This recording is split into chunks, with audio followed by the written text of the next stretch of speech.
Assalamualaikum semuanya. Selamat datang kembali di YouTube channel Yuni Syafira. Di video kali ini aku mau share penyebab berat badan tidak mau turun saat diet. Simak videonya sampai selesai ya. Ada yang berkomentar dari Mbak Siti. Komentarnya seperti ini. Mbak, saya minta saran dong. Saya sudah diet, saya sudah kurangi makan saya setiap hari, saya sudah olahraga setiap hari, saya juga sudah minum setiap hari. Kenapa sih Mbak berat badan saya itu sulit turun? Nah, pertanyaan yang serupa juga ditanyakan ke saya oleh anggota grup WhatsApp saya. Pertanyaannya, Mbak, saya sudah olahraga, saya sudah makan buah, saya sudah makan sayur. Apa sih Mbak yang kurang sama diet saya? Saya harus gimana Mbak? Tolong dong kasih tips dan solusinya. Nah, beda opsi ya antara berat badan stuck sama berat badan tidak mau turun sama sekali. Ketika berat badan kamu stuck artinya diet kamu pernah terprogres sebelumnya, atau diet kamu udah pernah ada hasil turun berat badannya. Akan tetapi lama-kelamaan berat badanmu atau angka timbangan berat badanmu tidak mau turun. Nah, kalau kasusnya yang ini, kamu sudah diet tapi nggak ada progres sama sekali. Angka timbangan berat badanmu tidak mau turun atau sulit turun. Apa sih penyebabnya? Tentu banyak faktor penyebab ketika diet kamu tidak berprogres atau tidak hasil. Jawabannya adalah kurang sabar. Coba dicek lagi, sesabar apa sih kamu sama progres diet kamu? Jangan kasusnya seperti ada nih pertanyaan ke saya. Mbak, saya diet baru 4 hari. Mbak, saya diet baru 1 minggu, kok nggak ada hasil? Ya wajar, karena awal-awal itu tahap tubuh kamu mengenal apa sih yang kamu lakukan atau metabolic adaptation. Metabolisme kamu ini beradaptasi sama pola kebiasaan kamu yang baru. Contoh nih, setiap hari kamu makannya sembarangan, tiba-tiba kamu isi sama makan sayur yang cukup, makan buah yang cukup. Tentu metabolisme kamu ini bingung, ini orang kenapa ya tiba-tiba berubah. Nah, kurang sabar itu tentu berkaitan sama kurang-kurang yang lainnya. Penyebab berat badan kamu tidak mau turun ketika kamu diet yang pertama adalah kurang makan. Nih, yang perlu saya garis bawahi adalah kurang makan dari pertanyaannya Mbak Siti. Kurang makan. Pola diet itu apa sih? Diet itu banyak targetnya ya. Ketika kamu dari kecil juga diet. Ketika kamu dalam kandungan ibumu juga diet. Ketika kamu sakit juga diet. Berarti diet itu nggak melulu soal turun berat badan. Nah, diet itu artinya mengatur pola makan, bukan berarti kurangi makan. Nah, ketika kamu kurangi makan, mungkin salah satu penyebab berat badanmu tidak mau turun atau dietmu tidak terprogres, kamu makannya terlalu sedikit.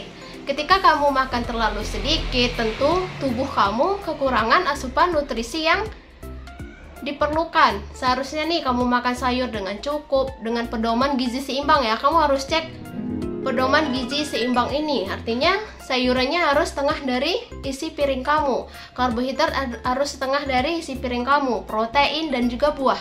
Ketika kamu tidak mencukupi kebutuhan yang seharusnya diperlukan oleh tubuh kamu, maka itu metabolisme kamu menurun, metabolisme kamu lambat. Jadi saya sudah pernah jelaskan di video saya dulu ya, saya sudah pernah diet dengan mengurangi makan. Artinya saya makan sedikit mungkin. Saya berharap dengan saya makan sedikit mungkin otomatis berat badan saya akan cepat turun. Anehnya tubuh saya nggak menerima itu.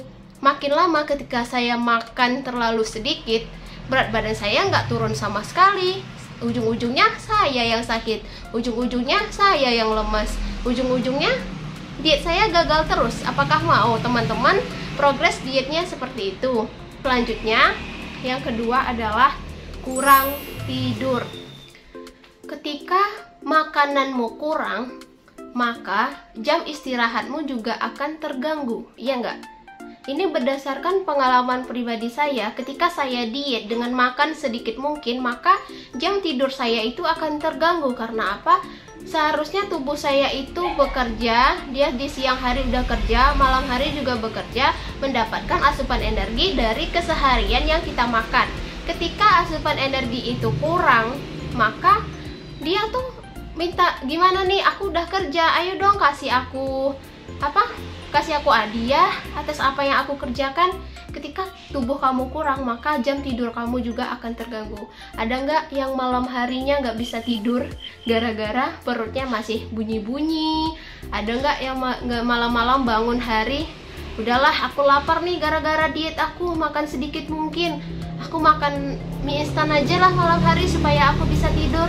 Maka ketika kamu kurang tidur, maka dietmu juga akan terganggu dari kurang makan tadi. Kurang makan ke kurang tidur. Maka ketika kamu sudah tidurnya cukup, jadi pembakaran kalori di tubuh kamu itu juga tercukupi. Jadi nggak, ya malam hari itu kamu nggak kebangun-bangun. Jadi terus dievaluasi lagi gimana sih pola diet teman-teman.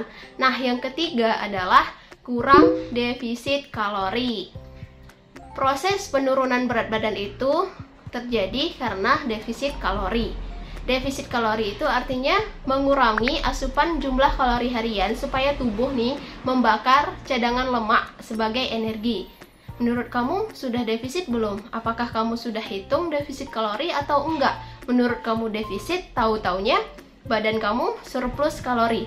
Coba dicek lagi, sudah defisit atau belum? Karena kalau berat badan kamu itu tidak mau turun, maka belum terjadi nih proses defisit kalori di tubuh kamu. Nah, yang keempat adalah kurang progres ukur lain.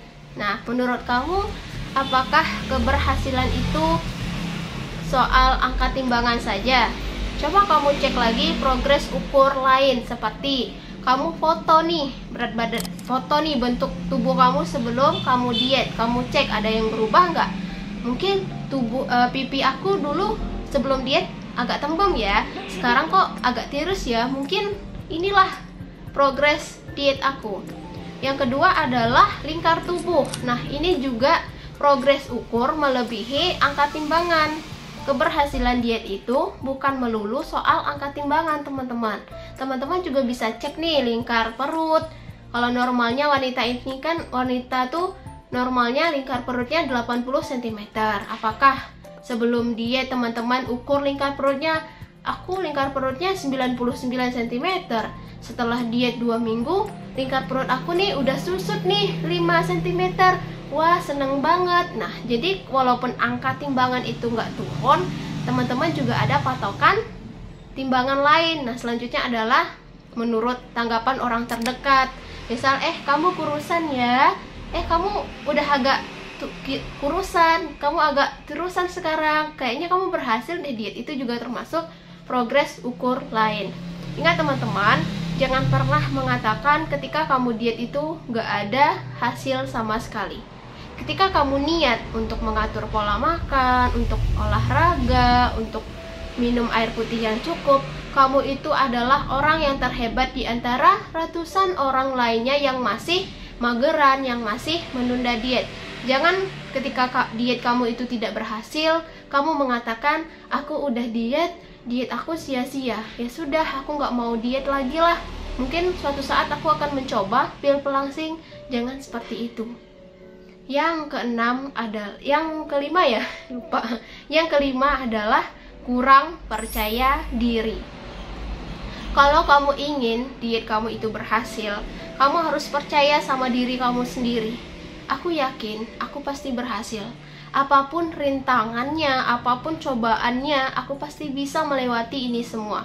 Karena aku diet ini secara alami, jadi aku harus percaya sama diri aku. Beda lagi kalau aku dietnya dengan produk, otomatis aku akan percaya kalau produk ini bisa menguruskan aku. Jadi kamu harus melawan rasa tidak kepercayaan diri kamu. Kamu harus percaya, kamu harus percaya sama diri kamu. Kalau diri kamu itu bisa berhasil untuk diet. Yang keenam adalah kurang happy atau kurang bahagia. Ketika diet kita berhasil, kita harus bahagia. Ketika kita tidak berhasil dietnya, apakah kita sedih? Apakah kita galau? Aku udah ngatur pola makan nih, aku udah olahraga nih capek-capek, aku udah nggak makan martabak, aku udah nggak minum manis, kenapa sih gagal terus? Capek. Jadi setiap hari kamu memikirkan itu, seakan-akan diet kamu itu, yang kamu lakukan itu tidak enjoy, tidak bahagia, tidak happy. Jadi kamu melakukan diet itu seakan-akan terpaksa gitu. Kamu harus memaksakan diri kamu supaya kamu berhasil. Kalau kamu dikit-dikitnya nyerah, kalau kamu dikit-dikit gak bahagia, mau sampai kapan diet kamu sekedar wacana aja. Jadi diperlukan perasaan happy, bahagia untuk keberhasilan diet kamu. Jalani saja diet itu ya sebagai air yang mengalir gitu. Jangan jadikan diet itu sebagai beban. Misal nih, setiap hari kamu harus ngecek timbangan berat badan kamu. Habis makan ngecek, aku udah naik berapa kilo. Nanti habis minum ngecek. Jangan seperti itu. Kalau kamu nggak kuat sama perasaan kamu sendiri, nanti kelihatan angka timbangan naik, kamu galau. Nanti dikatain orang, kamu diet kok malah gendutan, nanti kamu sedih. Maka kalau ketika kamu diet, kamu harus kuat banting, kamu harus kuat mental ya. Bahagia aja, happy aja, jalani aja diet itu seperti ya memang mengatur pola makan. Mengatur pola makan sehari-hari, dan jangan jadikan diet itu sebagai beban ya.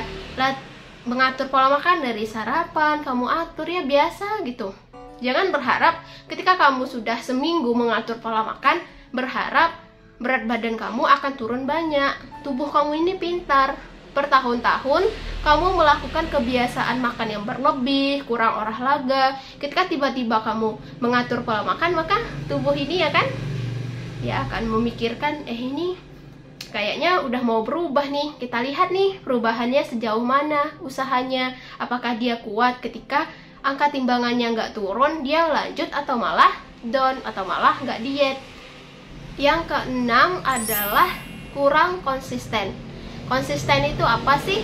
Konsisten itu adalah jalan atau peristiwa yang dilakukan terus-menerus untuk mencapai suatu keberhasilan. Nah, kalau kamu mau berhasil, dicek lagi apakah kamu sudah konsisten dengan diet atau aturan yang kamu buat sendiri, atau malah kamu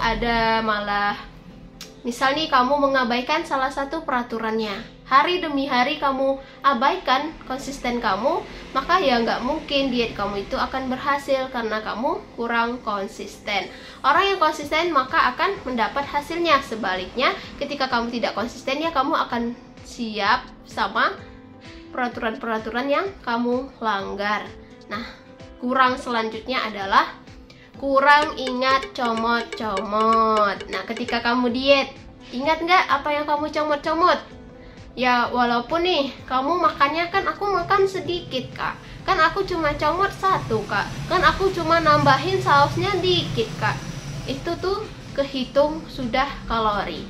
Misalnya batas kebutuhan kalori harian kamu untuk defisit itu 1500. Kamu makannya 4 kali. Itu hampir mendekati 1400. 100-nya ini udah warning buat kamu untuk comot-comot. Malah kamu kelebihan. Ya, ketika terjadi surplus kalori atau enggak maintenance kalori, maka berat badan kamu itu enggak mau turun atau nambah gitu ya. Makanya kamu harus ingat-ingat lagi apa yang kamu comot-comot. Jangan mengatakan akan cuma sedikit, kan cuma sedikit. Kalau sedikit demi sedikit, lama-lama menjadi bukit, lama-lama menjadi besar. Jadi kamu harus ingat lagi apa yang sudah kamu comot-comot. Nah, yang selanjutnya adalah kurang membaca label nutrisi, terkecoh sama nutrition fact. Di setiap kamu membeli makanan atau minuman, kamu harus cek ya, kamu harus teliti apakah ini tinggi kalori atau tidak, apakah cocok dengan menu diet saya. Jangan hanya melihat semua makanan itu dari segi kalori. Jangan ketika kamu mau makan, alpukat nih ya, ini alpukat kan tinggi kalori, kalau aku makan otomatis kalori aku akan berkurang dong. Aku mau makan nasi putih kan tinggi kalori, nanti aku nggak bisa turun berat badan dong. Tapi kamu takut sama kalori nasi putih, kamu takut sama kalori alpukat, ujung-ujungnya kamu makan gorengan. Ya, kalau menurut saya mending saya makan nasi dengan sayur, dengan lauk, udah kenyang daripada saya takut-takut. Jangan membuat perasaan takut. Dan harus teliti membaca label nutrisi. Misal 100 kalori, dicek juga gulanya berapa gram. Ketika kalorinya rendah, kalau kandungan gulanya tinggi, maka kelebihan asupan gula setiap harinya akan membuat kita kecanduan, akan membuat kita ingin makan lagi dan lagi. Yang terakhir adalah kurang hati-hati dengan makanan label diet. Menurut kamu salad buah itu untuk diet nggak? Iya nggak? Pasti kamu mikirnya ada mie untuk diet, mie dengan label mie diet, salad buah buat diet. Tapi kalau porsinya atau kandungannya itu tinggi juga, lemak, gulanya sama aja, enggak. Kalau contoh mie ya, katanya mie diet, dicek-cek lagi hampir sama dengan mie instan. Kamu makannya mie pakai nasi, double karbohidrat. Kamu makan salad buah, yang dipakainya mayo tinggi lemak, susu, terus pakai gula, pakai keju lagi. Ya, itu bukan salah satu alternatif untuk melihat kamu itu targetnya turun berat badan atau tidak. Walaupun label makanan itu salad buah untuk diet, ini segala macam untuk diet, tapi kalau kandungannya itu berlebihan ya sama aja enggak. Maka kamu harus evaluasi lagi, apa benar-benar ini aman, apa benar-benar ini benar-benar saya butuhkan, atau hanya sekedar ngikut-ngikutin. Kayak kamu diet makan apa? Oh iya, aku makan kemarin, aku diet makannya salad buah. Coba deh bikin salad buah sendiri dengan versi yang lebih low kalori dan lebih sehat. Misalnya mayonya diganti sama yogurt, atau dengan mayo yang lebih rendah lemak. Daripada perbanyak mayonya, lebih baik makan buah utuh.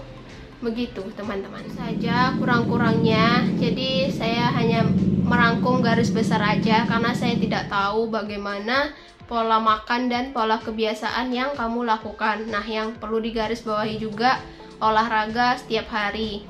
Ingat, tubuh kamu itu bukan mesin yang setiap hari harus dipanaskan. Tubuh juga perlu waktu untuk beristirahat, untuk merilekskan otot-otot yang sudah bekerja saat kamu berolahraga. Ketika tubuh kamu kelelahan, maka akan berpengaruh sama progres diet kamu. Olahraga itu baik, tapi kalau sudah berlebihan atau overtraining juga tidak baik, akan berpengaruh sama progres diet kamu. Lakukanlah diet dengan tepat, diet dengan makan secukupnya, jangan terlalu makan sedikit mungkin, beristirahat yang cukup, jangan terlalu stres memikirkan angka timbangan. Ingat, kita diet ini bukan musiman. Ingat, diet ini bukan hanya mengejar target, aku 1 bulan turunnya segini, seminggu turunnya segini, bukan. Diet itu adalah mengatur pola makan supaya tubuh lebih sehat. Angka timbangan bukanlah satuan ukur keberhasilan diet. Masih banyak tolak ukur keberhasilan diet yang lainnya. Semoga bermanfaat. Jangan lupa untuk klik tombol subscribe, like, dan juga komentarnya ya. Share juga ke teman-teman kalian semua. See you next time video. Dah, assalamualaikum semuanya.